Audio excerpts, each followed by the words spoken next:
Hi guys, today we are going to look into the topic called column.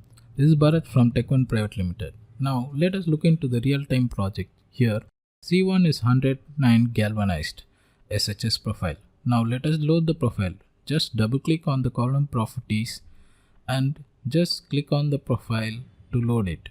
Type in SHS to filter the SHS profiles. Double click on the 100 profile and 9 profile to load the properties. After loading the profile, let us look on to the other properties. Here SHS is 350 grade and column is 27 and part prefix is M. And for assembly prefix it is capital C. Maintain capital C so that loose parts can be easily identified. Now let me load the profiles.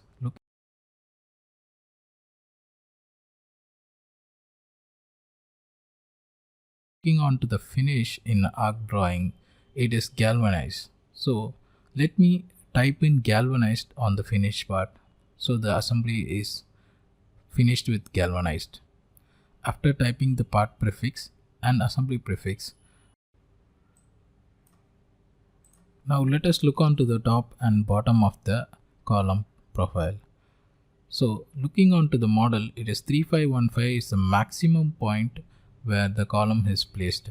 So if I type in 3515, all the columns will be fall within the range. So I am going to type 3515. So the column height is 3515 and the bottom point is 0 from the origin. If I just click on the model, it's going to generate a column that is height of 3515 since the top and bottoms are zeros. So if I type in bottom as value, it's going to be moved from 0 point to a 500 value. If I click anywhere, it's going to generate with the properties applied. Now I'm going to change back to normal.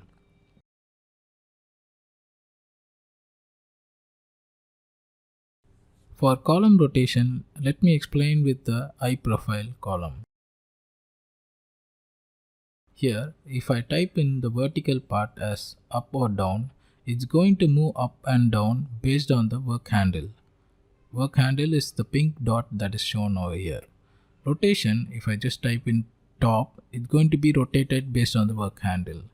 And if I type in the values of horizontal, it's going to move horizontally. For most of the times, keep the column as middle, front and middle so that it could be easily identified or modified. Now looking on to the warping. Warping is something like twisting the column. When I type in the values, say 50 mm and end as 50 mm minus 50 mm, it's going to have a twist. See, the column has been twisted. Now let me bring back to normal. Here cambering is nothing but just bending the column. Mostly it is done on beams, so cambering can be neglected as. Now for shortening, if I just type in the value as 500, it's going to shorten the length, but it's not affected in the model. If I just click on it, you see the length as 4500, but the original length is 5000. It's not affected in the model since shortening is 500 is given.